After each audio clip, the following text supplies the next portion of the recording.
Bienvenue pour ce troisième podcast de la série Optimise ton jeûne. Aujourd'hui, nous allons parler alimentation.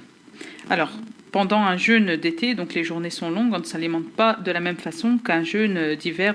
Alors tout d'abord, il faut que tu intègres le fait que de ton alimentation du soir dépendra les bénéfices du jeûne sur ta santé. Donc ce que tu vas manger le soir fera en sorte que oui, le jeûne aura été bénéfique sur ta santé ou pas. Et de ton alimentation du matin, et seulement celle du matin, dépendra ton état général de la journée. Alors il faut arrêter de croire que plus tu vas te gaver le soir, mieux tu tiendras la journée.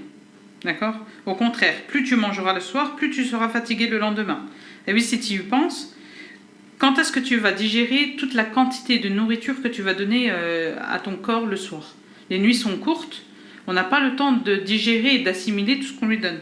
Si tu manges trop le soir, des choses qui ne sont pas facilement digérables, on va dire, en fait, tu ne passeras pas une bonne nuit. Même si tu dors, ton sommeil ne sera pas réparateur puisque ton organisme aura travaillé toute la nuit, tout ce peu de temps que tu vas lui donner de repos, pour assimiler ce que tu lui as donné. Alors, j'aimerais que tu repenses un petit peu à tes précédents ramadans de journée d'été. Donc, j'aimerais que tu te rappelles... Est-ce que tu n'as pas remarqué que quand tu te levais le matin pour suhour, même si tu avais dormi, que tu étais plus fatigué que la veille au soir ? Est-ce que tu te souviens qu'au moment de prendre le repas du matin, tu étais encore gavé et tu n'avais pas faim à cause de tout ce que tu avais avalé le soir ? Est-ce que tu te rappelles combien tu as été ballonné toute la journée et somnolente tellement tu étais fatigué ? Alors si tu t'en souviens, écoute bien ce podcast et celui qui va suivre. Alors, je vais te montrer une trame toute simple d'alimentation santé. Donc, c'est vraiment une trame qui répond à une équation qui est simple mais tellement importante. Donc, l'équation santé, équilibre et raison. Et non pas passion et gourmandise. Donc, c'est vraiment la trame type d'une alimentation santé. Que tu sois bien portante ou malade. Donc, d'une maladie quelconque chronique, par exemple. D'accord ? Donc en fait, c'est très très simple. Il suffit déjà d'avoir la bonne volonté de réformer son hygiène alimentaire. Donc cette trame, ce plan alimentaire concerne, je le répète, les journées de jeûne longues. Quand les journées seront plus courtes, ça sera encore un autre programme à suivre. Alors c'est un programme très très simple. À la rupture du jeûne, on va prendre une date ou 3, pas besoin de plus, avec un verre d'eau à température ambiante, surtout pas froide. Donc on prend bien le temps de mastiquer la date avant de l'avaler, on ne se précipite pas, on prend son temps et on boit son eau. Après avoir bu cette eau, tu vas aller faire ta prière par exemple, donc tu vas prendre 5-10 minutes, tu vas bien prendre ton temps, le temps que l'organisme assimile les sucres et les fibres de la date, et que l'eau ait eu le temps de faire un petit tour à l'intérieur. Tu vas revenir. Et alors là, c'est là que tout va changer pour toi en fin de compte. Tu vas passer au salé. Donc là, on a eu le sucré avec la date, et là, on va passer au salé. Le salé, ça sera quoi ? Ça sera un bouillon de légumes, ou un potage, ou un velouté. Que des légumes. L'idéal pour la rupture du jeûne du mois du Ramadan, quand les journées sont longues, c'est 0 protéines animales au moment de rompre le jeûne. D'accord ? Alors vraiment, si tu as besoin de ta protéine ou que tu n'arrives vraiment pas à dépasser cette règle, c'est de mettre un poisson ou une volaille, une viande blanche, mais en aucun cas une viande rouge. D'accord ? On la prendra le matin. Donc avec cette viande, tu peux faire un plat de légumes. Donc avoir toujours un apport de légumes crus qu'on peut rajouter dans les salades par exemple. Des légumes cuits vapeur. Donc la cuisson là sera lente et pas très chaude, donc maximum 90 degrés. Voilà. Donc, et ça sera tout. Donc on peut boire autant qu'on veut, donc bien s'hydrater pour avoir notre quota d'eau pour la journée qui va suivre. On peut prendre des tisanes.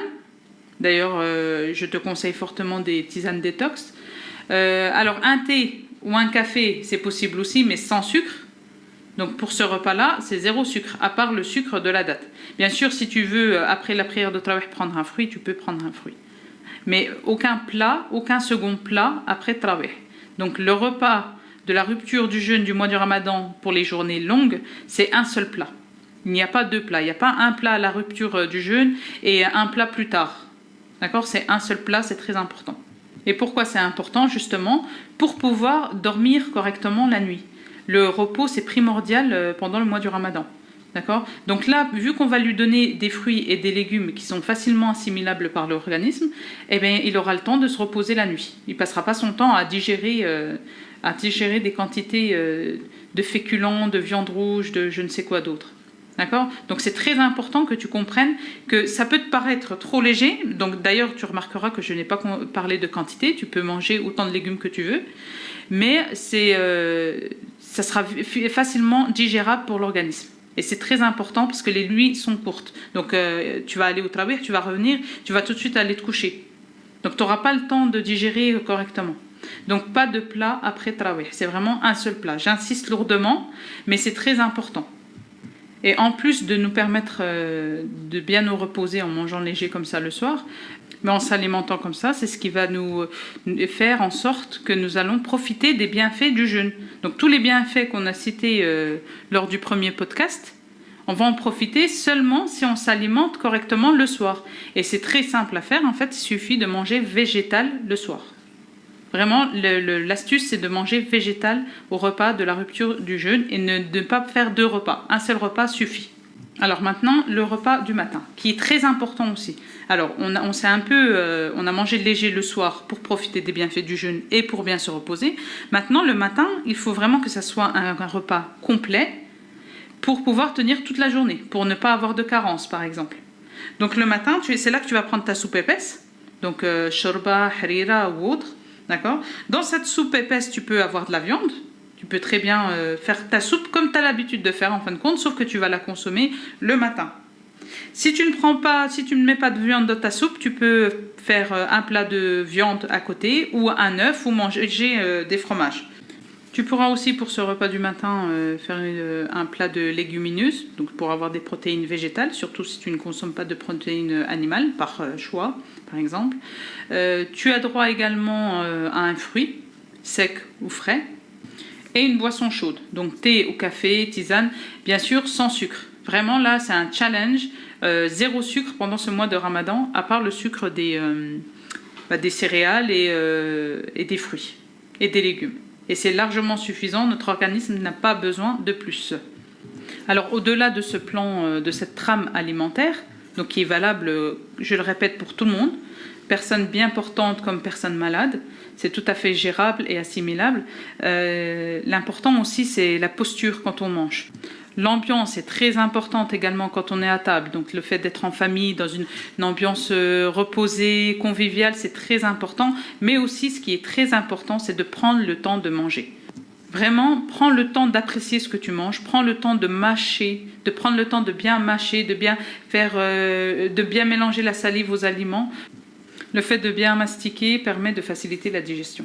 D'accord? Donc l'ambiance à table, le fait d'être bien positionné, d'être bien assis vraiment à table et pas sur un canapé par exemple, de bien mâcher, de prendre le temps, de bien avaler, de bien apprécier les choses, ça fait partie aussi des règles d'hygiène alimentaire. Alors ce qui fait aussi partie des règles d'hygiène alimentaire, c'est se faire plaisir. Et se faire plaisir sans culpabiliser après. Alors qu'est-ce que je veux dire par là? Alors tu sais, tout à l'heure je t'ai dit challenge 0 sucre. D'accord? 0 écart en gros. Mais c'est important aussi de savoir se faire plaisir.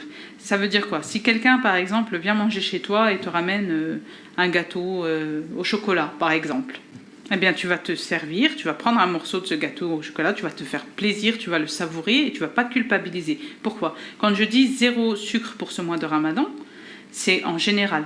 Donc, si une fois tous les 15 jours, toutes les semaines, tu as un écart, par exemple tu manges des gâteaux ou tu es invité ou tu vas manger un couscous par exemple le soir, ben, c'est pas grave, fais-toi plaisir, mange, mais reviens ensuite au programme comme à ton habitude.